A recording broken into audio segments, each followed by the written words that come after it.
نصلی علی رسول الکریم اما بعد اعوذ باللہ من الشیطان الرجیم بسم اللہ الرحمن الرحیم السلام علیکم ورحمۃ اللہ وبرکاتہ۔ تمام تعریفیں اللہ رب العزت کے لیے اور کروڑوں درود ہوں خاتم النبیین صلی اللہ علیہ وسلم کی ذات اقدس پر کہ جن کے طفیل حشر جیسا خوفناک دن بھی خوبصورت ہو جائے گا۔ اصل نوجوان بیٹھے ہو تو میرے بھائیوں، ایک نوجوان کا واقعہ میں آپ کو سناتا ہوں۔ حضرت عمر فاروق رضی اللہ تعالیٰ عنہ کے دور کے اندر ایک خوبصورت نوجوان لڑکا تھا، تو وہ جس راستے سے گزر کر نماز پڑھنے جایا کرتا تھا، اس راستے پہ ایک عورت کھڑی ہو کے اس کو دیکھتی تھی، اس کی نظر پڑتی تھی۔ میرے بھائیوں، اسی لیے کہا گیا ہے کہ نظر جو ہے شیطان کے تیروں میں سے ایک تیر ہے، اپنے نظر کی حفاظت کرو۔ اس لڑکے کی نظر تو پاک تھی، لیکن اس عورت کی نظر پاک نہیں تھی۔ تو ایک دن جب شیطان نے خوب غلبہ کیا تو عورت نے اپنی خواہش کا اظہار اپنی خادمہ کے ساتھ کیا۔ تو اس کی خادمہ کہنے لگی، اس میں کیا مشکل ہے، میں آج ہی رات اس لڑکے کو، نوجوان کو حاضر کیے دیتی۔ تو وہ بڑی خوش ہو گئی۔ جب رات کو وہ عشاء کی نماز پڑھ کے وہ نوجوان واپس جا رہا تھا اپنے گھر کو، تو اس کی خادمہ نے اس کو روک لیا۔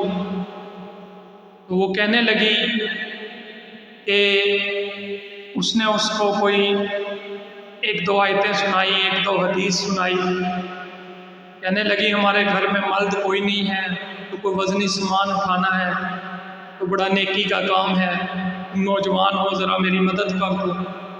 تو وہ نوجوان اس کے ساتھ اس کی مدد کے ارادے سے چل دی۔ وہ اس کو گھر لے کے آئی، اس کو پیچھے کمرے میں داخل کر کے، تو وہ عورت وہاں پہلے سے موجود تھی، اس نے باہر سے کنڈی لگا دی۔ جب اس نے کنڈی لگائی تو اس عورت نے اس کو، نوجوان کو پکڑ لیا اور اپنی خواہش کا اظہار کیا اور اسے دعوت گناہ دی۔ تو وہ نوجوان ہمارے جیسا تو نہیں تھا آج کل کے ہم جو ہیں جیسے بھی، تو وہ تو قرآن سے محبت کرنے والے لوگ تھے، خوف الہی کا ان کے اوپر ہر وقت خوف الہی میں رہتے تھے، اللہ سے ڈرتے تھے وہ۔ تو جیسے ہی عورت نے اس کو دعوت گناہ دی تو اس نوجوان کو فوراً یہ آیت یاد آئی، وَلِمَنْ خَافَ مَقَامَ رَبِّهِ جَنَّتَانِ، جو اپنے رب کے حضور کھڑا ہونے سے ڈر گیا تو اس کی فوراً چیخ نکلی اور وہ فوراً زمین پہ گرا اور بے ہوش ہو گیا۔ اس کو خبر نہیں ہوئی عورت کو کہ اس کی نبض دیکھے کہ یہ زندہ ہے یا مر گیا، تو وہ ڈر گئی۔ اس نے فوراً دروازہ کھٹکھٹایا اور اس کی خادمہ نے باہر سے دروازہ کھولا تو وہ اسے کہنے لگی کہ یہ تو مر گیا۔ اس نے کہا کہ یہ تو بڑا کام خراب ہو گیا، جہاں سے اس کی لاش ملے گی وہی اس کے ذمہ دار ہوں گے۔ اس نے کہا اس کو پکڑو فوراً اور باہر پھینکو۔ تو ایک طرف سے اس نے ٹانگیں پکڑی، ایک طرف سے اس نے ہاتھ پکڑے اور اس نوجوان کو کھینچ کے انہوں نے باہر جہاں پہ کوڑا کرکٹ پھینکتے ہیں وہاں پہ پھینک دیا۔ رات کا کچھ حصہ گزرا تو اس کا باپ لڑکے کا اس کو ڈھونڈنے نکلا کہ میرا بیٹا ابھی تک گھر نہیں آیا۔ جب اس نے اس کو ڈھونڈا تو وہاں وہ اس کو بے ہوش ہوئی حالت میں ملا، تو وہ اس کو وہاں سے اٹھا کے اپنے گھر لے گیا، اس کے منہ پہ کوئی پانی کے چھینٹے مارے۔ تو جب اسے ہوش آیا اس نے کہا بیٹا یہ کیا ماجرا ہے؟ بیٹے نے پھر وہی کہانی اپنے باپ کو سنانا شروع کی کہ ابا جی میں ایسے کر کے عشاء کی نماز پڑھ کے آ رہا تھا تو یہ واقعہ میرے ساتھ پیش آیا۔ تو جب اس جگہ پہ دوبارہ پہنچا، اس نے کہا کہ اس عورت نے مجھے دعوت گناہ دی تو میں خوف الہی کی وجہ سے ڈر گیا، میں بے ہوش ہو گیا۔ اس نے پھر وہ قرآن پاک کی آیت پڑھی، وَلِمَنْ خَافَ مَقَامَ رَبِّهِ جَنَّتَانِ، یہ کہنا تھا اس بار اس کی سچ میں روح پرواز کر گئی۔ پہلے تو خوف الہی کی وجہ سے وہ بے ہوش ہوا تھا، خوف الہی کا اتنا غلبہ ہوا کہ اس کی سچ میں روح پرواز کر گئی۔ تو باپ نے رات کو ہی اس کا جنازہ کروایا، اس کو دفن کر دیا۔ تو صبح وہ فجر کی نماز میں جماعت میں شریک نہ ہو سکا۔ تو حضرت عمر فاروق رضی اللہ تعالیٰ عنہ نے جب سلام پھیرا تو دیکھا میرا ایک مقتدی کم ہے، تو وہ لوگوں سے پوچھا یار وہ فلاں شخص نہیں آیا آج نماز پڑھنے۔ لوگوں نے بتایا کہ حضرت اس کا جوان سال لڑکا رات وفات پا گیا، تو اس کی رات کی اس نے تدفین کر دی، شاید اس وجہ سے وہ نماز میں شریک نہیں ہو سکا۔ تو امیر المومنین کہنے لگے کہ چلو یار اپنے بھائی کے غم میں شریک ہوتے ہیں، چلو اس کے پاس چلتے ہیں۔ اس کے پاس گئے تو باپ نے بتایا کہ خوف الہی کی وجہ سے میرے بیٹے کا انتقال ہو گیا۔ تو حضرت عمر فاروق رضی اللہ تعالیٰ عنہ کہنے لگے کہ اچھا خوف الہی کی وجہ سے تیرے بیٹے کا انتقال ہوا؟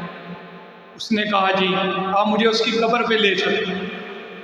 تو وہ اس کو اس کی قبر پہ لے گئے۔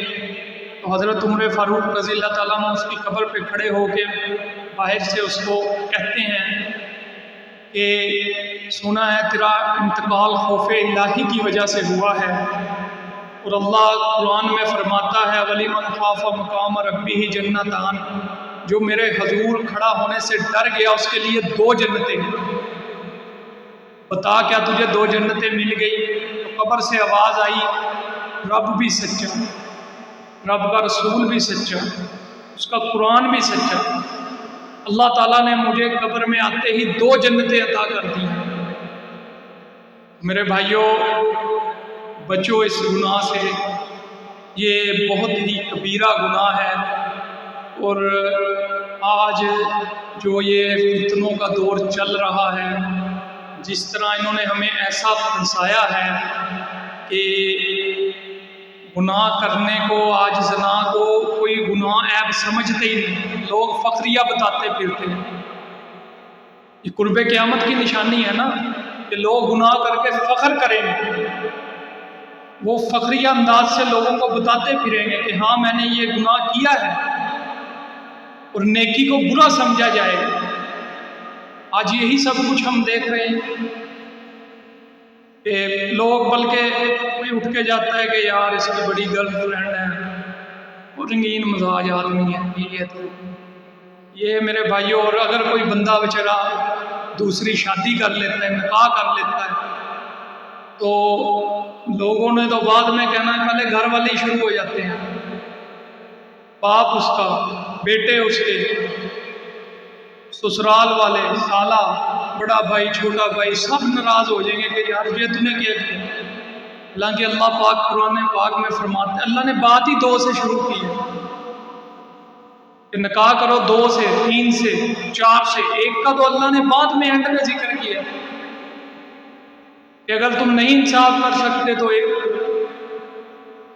میرے بھائیوں یہ بہت ہی کبیرہ گناہ ہے، اس سے بچو، زندگی بڑی مختصر سی ہے۔ یہ میاں محمد بخش صاحب کا شعر مجھے یاد آ گیا، کالے بال مسافر ہوئے چٹیاں ڈیرے لائے، کالے بال مسافر ہوئے چٹیاں ڈیرے لائے، دیکھ محمد بخشا موت سے نہیں گیا۔ میرے بھائیوں اپنی زندگی کو پاک کرو۔ امام شافعی رحمۃ اللہ علیہ کا قول ہے کہ یہ زنا ایک ایسا گناہ ہے کہ کر تو رہا ہے لیکن ادا تیری نسلوں کو کرنا، کہ تیری نسلیں